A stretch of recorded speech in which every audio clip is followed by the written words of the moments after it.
these dreams were completely black and white, and I'm running around the halls of this high school naked with one of those butcher block knives, and the only thing that's in color is the blood, and I'm just like smashing all of my enemies.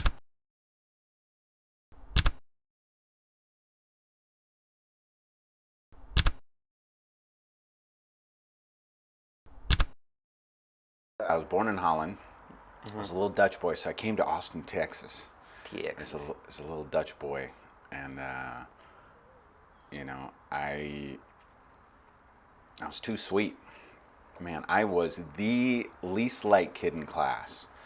Like our teacher, I remember our teacher took off, was gone for a day. Our substitute teacher was there, and so the kids just chased me around the field at recess with spear grass. Like I was the one kid that everyone like, just pick on this kid, and you won't, as a kid, get picked on yourself. Like that explains a lot about you. Elementary school, I had like 6 boys come up to me when we were outside, and they're all standing around me. And this was like a whiny white school. Like we were reading Grapes of Wrath by 6th grade. Like it wasn't like a tough gang school or anything. And these 6 boys came up, and they all just started spitting on me. And I was just like, man. So it's a little bit of trauma going through school. Like I fell off my bike riding to school once, and I got a hole in my jeans, and I walked around with a jacket covering the front of my jeans because I was embarrassed the entire day that they were going to make fun of me, and I was going to be the poor foreigner for having like not the right acid wash jeans with the hole in the knee. Did you have an accent? I was still learning how, like I couldn't say yogurt. It was like yogurt and stuff like, so it was like, I was trying to not sound like a Dutch boy, but I just couldn't do it. So little kids and little girls were horrible to me. Like hit me with a bat, pitchfork, kind of chased me off. Like it was horrible. It was great. And I was small, kind of like you are still. Shut the fuck up. And so I was just like, all the way through 6th grade. Like 6th grade, I was riding my bike around my mom's work, and this was more of a gang area, and these like 6 or 7 Hispanic kids came up, and they surrounded my bicycle, and they just like, one at a time, they were like, say that I said to one of the other guys, like called him some sort of curse word or something, and then they would just punch me in the face. So I'm like, I finally like lifted my bike tire, hit one of them in the nuts, and like took off riding. And my mom, British, Scottish mother, she called my dad, who's a real peace-loving hippie, and she made him like drive around the neighborhood in the van, and we had to like try to go find him. And he's like hitting the gas and chasing him down an alleyway, and like, I don't know, it was real weird. It was just like, this was 6th grade, and I was still a small squirt. 7th grade, I go to middle school at a different sort of white, privileged elementary school to the sort of mixed Hispanic gang school, and I shot up. I was now the biggest kid in school. Not like thickest. There was definitely some like kids who should have been in 10th grade that kept failing that are like got more weight, but I was easily head and shoulders above the next kid. The next kids. For the audience, he's 6'4".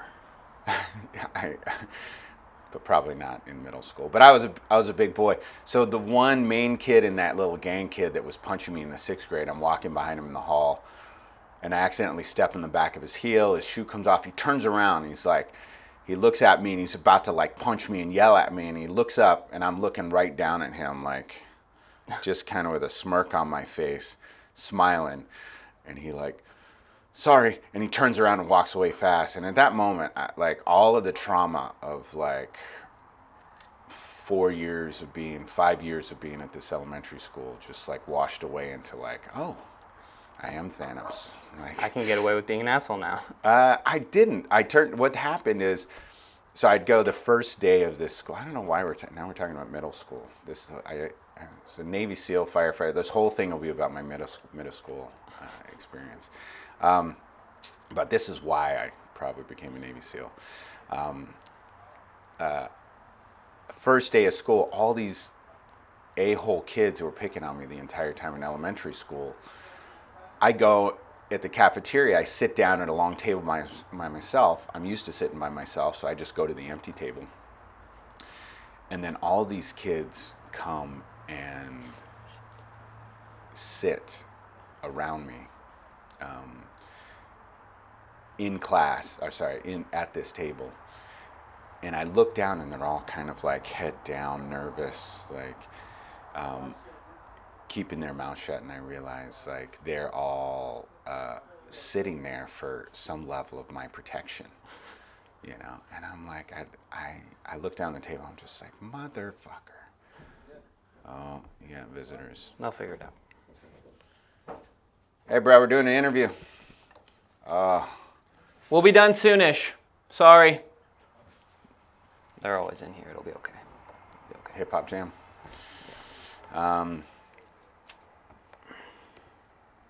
Yeah, so it was just like, but what happened for me is all the kids that were smaller really getting picked on, all these really small kids that were just getting torched in middle school, that were getting beat up and punched. Every chance I got, I would walk up to like a group of these kind of rough kids and just be like, you know, you're never going to hit this kid again. Like, if I ever see this, you can come hit me, but I'm going to absolutely pummel you every day at school. So I just went around kind of rescue complex as a kid, like rescuing all these. Because you could, and it felt good. Because I could, and I'd get in massive fights, like probably, a lot of fist fights. You were in the like 2 violent? years I was there. It was just a violent, they would go for it. Because I was the big kid, they would, to get their kudos or whatever, they would try to whoop my ass.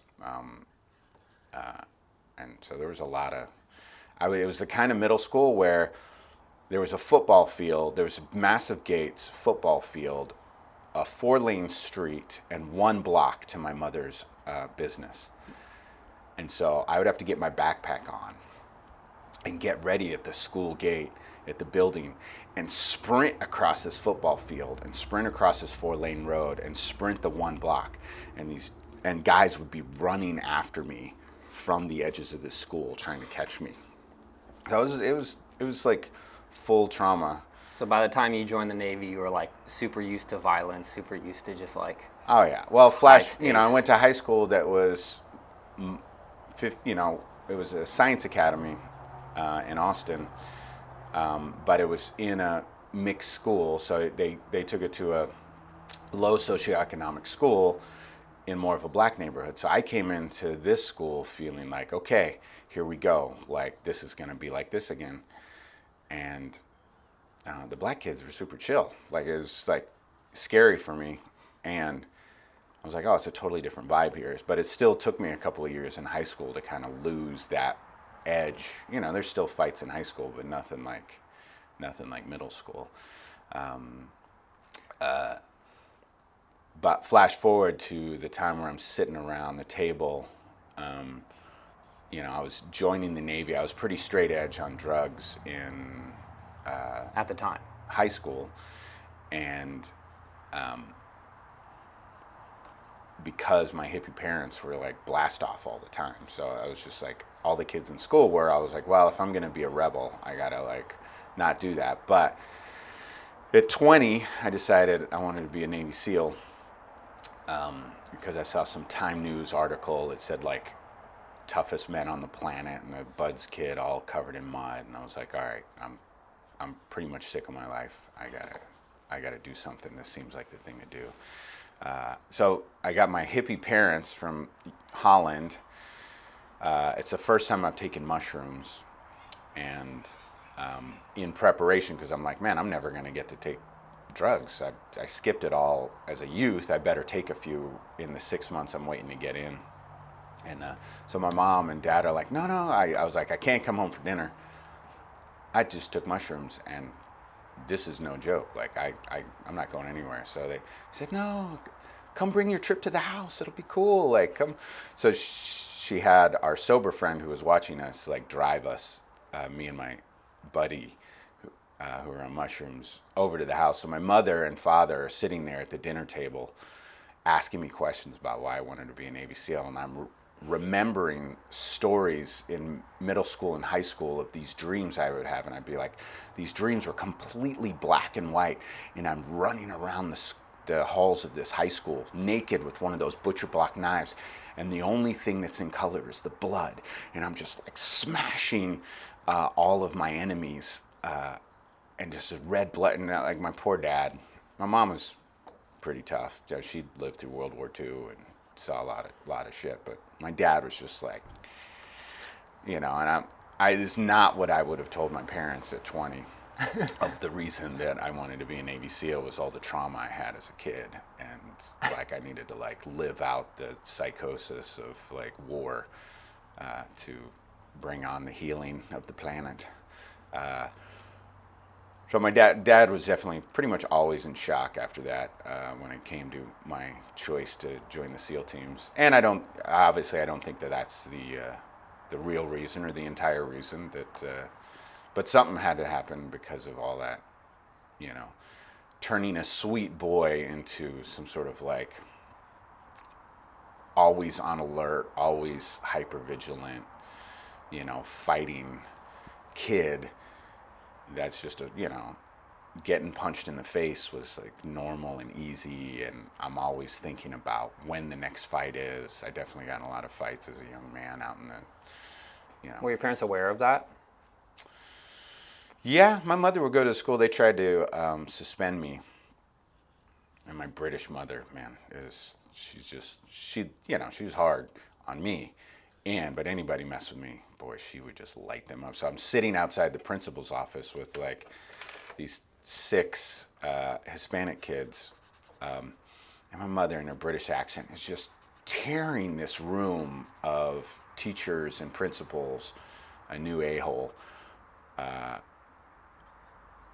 saying things like, the only thing I really remember is like, do you really think my son went and picked a fight with 6 guys? And he keeps doing it, and this is he's just running around looking for large groups of people to like assault. Like he's defending himself in your school and you're not protecting him. And I didn't get suspended. But. So you're like, I grew up around this violence. I'm going to be a Navy SEAL. I'm going to own it. It was just a part, it's just a part. Like, if you and your dad were like fixing motorcycles as a kid, and you were really good at it, it's just something that was in your blood, and you still later wanted to race motorcycles, and like, it's just some part of your life, and that was just some part of my life. It felt very natural. By the time I got to the SEAL teams and all of the like pain and discomfort and the SEAL teams, people always ask like, what kind of people make it through? Triathletes don't make it through. Football stars don't make it through. Fat, slightly gay, short, people who have something to prove make it through the SEAL teams, because you're not, for the most part, 85% are like, didn't quite make it or get through in high school or in college the way they wanted to. So part of that also was for me always being the like, kid who was getting spit on. And I wanted to somehow, not that any of those people from Austin knew or remember me, but it was like the fight was in me to like, I would rather die than go back to Austin and feel like that. Yeah, and I'll show them that I have something inside of me. So that fire and that fight, all of that mixture, how do you make small gladiators, and get them to the SEAL teams? You have to have some crazy amount of fight in you that's just like, you enjoy pain, discomfort, and fighting, because it's too long of a stretch to sort of show up and be like, it's hard, but it's, I'm learning something. No, it's just got to be in your blood. You gotta be a bit of a pit bull. And, for me, that was not, maybe at some level genetically, but I was not trained by my parents to be violent. To have that fight. Sports was not allowed on the TV. I was not allowed to like turn on soccer, football, anything like that. So it was just like, that was not my parents, so that had to come from somewhere else. The mean streets of Austin, Texas. Yeah. There's a lot. I mean, it probably wasn't this way when you were a kid, but there's like a lot in the media about Navy SEALs now, and like a big cultural fascination with it. So maybe you're like tired of talking about it and stuff, but also, what do you think people get wrong about the SEAL teams? Well, in my time, people were like, well, what was happening when you joined the SEAL teams? And it was like right after the Demi Moore movie, where she's like shaves her head and becomes a Navy SEAL. I forget what it is. G.I. Jane or G.I. something? Jane, yeah. That was the era of like, what are Navy SEALs? And then there was another one right before. Charlie Sheen? Yeah, Charlie Sheen. My stepdad was in that movie. Yeah. Oh, yeah? Yeah. That's great. You know, what did they? I mean, the thing that I always, I'm 48 now, and what I have to remember is like, I was the older, more experienced guy getting into my buds class at 23. I'd go to other special forces and other, Army or whatever. Those are more experienced, late 30s kind of people. These were a bunch of, as good as they are, you're peaking at 26 years old. These are young, fierce, machines that are put a lot of pressure to take a lot of responsibility and do the right thing and to like solve complex problems, and have a fine attention to detail. And there are a bunch of 26-year-old knuckleheads that are doing this, and that's, I try to look at other 26-year-olds on the street and going out for drinks or whatever, and they're hooting and hollering. And that is, you see the TV shows about Navy SEALs, all these actors who are like in their 40s. I was like, there's not, all my friends who made it 20, not all my friends, some of my friends who made it 20 years, double hip replacements, knee replacements, like TBI explosions, their brains are about to bleed out if they accidentally fall down and remove a blood clot. Like if you're making it a long time in there, you're limping out of there. It takes a toll. It takes a toll, So I think they're amazing, and they're just young, mean streets fighters who are, pushing as hard as they can and pushing against each other. And I don't know about the new guys, but our era was still a time when, I don't know if hazing's still okay, but it's like every group has their era. In our era, severe hazing was, I got the crap hazed out of me, and that was the era where it's fine. So it's, I hear from some other guys that it's more like NFL trainers are leaving the NFL to go to the SEAL teams to like work with the best of the best, and that, there's food catered. There was no food catered. It was like a, Mexican gut truck would show up at 10 a.m. after our workout, and you just eat this massive burrito and like, Mountain Dew, and there's no, Yeah. Refining the warriors. So, and now the SEALs, I mean, there was a lot of SEALs that got kicked out in my time. Like, you mess up too bad, you get in a bar fight and you injure someone, put them in the hospital. They're like, well, we're kicking you out of the SEAL teams, but now what I hear is on some level, there's a lot of fear of messing up. So it's a little bit more contained SEAL teams, but honestly, I don't know. So that could just be a story. How'd you go from that to like total hippie, starting a village, doing drugs, allegedly? I don't do drugs. Oh, yeah. Allegedly. I have done some drugs. Well, I came from hippie parents. I had hair down in my mid back before I joined the Navy, and I think it's like a pendulum. So you go from like that to joining the SEAL teams in rebellion, and you go full force the other pendulum. But by the time I got out, 8.5 years in the military, you got to swing back, and you're like, oh, there's Burning Man. I'm going to go be a Burning Man DJ and have this experience over here, but it's not and then the pendulum swings this way, but then you got to kind of come back and like, okay, I gotta shave that and go back to war as a civilian and like, have short hair again and kind of get back into anti-piracy and go back to Iraq. And then you're like, wow, I'm gonna go find myself. I'm gonna grow dreadlocks and get on a Chinese junk and sail the planet. And then I'm like, wow, I'm gonna come back and I'm gonna become a realtor and create an intentional community and try to maybe better my karma on this planet and help some people. And then the pendulum swings a little, well,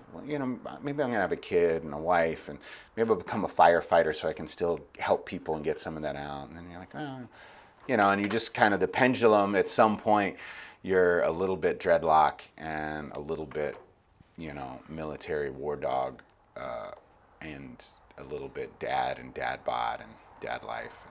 And I think that's cool. I think that's what makes you such an individual, is just like having towed both lines so much that you're not G.I. Joe, ex-Navy SEAL guy all the time, and you're not LSD, here's my time in Burning Man kind of guy. Yeah. I'm wrapping this up actually, so just... Yeah. And yeah. Well, thank you. Yeah, of course. Yeah. I'm glad you like me, Jacob. You're okay. Yeah. I liked you until you moved out. This is what you do just to get into people's pants. You just draw them and talk to them. And that's why I started, basically. Hey, can I draw you? And then I was kind of tired of doing that, so I made a sign, free portraits. Changed the narrative. Hey, can you draw me? That's next level. Yeah. Mm-hmm. Are you gonna ask me to take my pants off? His pants are actually already off under the frame. You guys can't see it, but yeah, I'm pretty much wrapping this up. Thanks so much, Yonah. Oh. Yeah. Anyway, thank you. You got to pretend to really like the drawing. With my Kramer hair, I didn't plaster my hair down this morning because I don't know. I growing my hair out. I've had really short hair for a long time, and now it's like. I like it. Realizing with the grays coming in, it just pushes it straight off my head. Your grays look nice, in my opinion. Okay, let me just sign this. Stay the 22nd? Good enough. It's around the 22nd.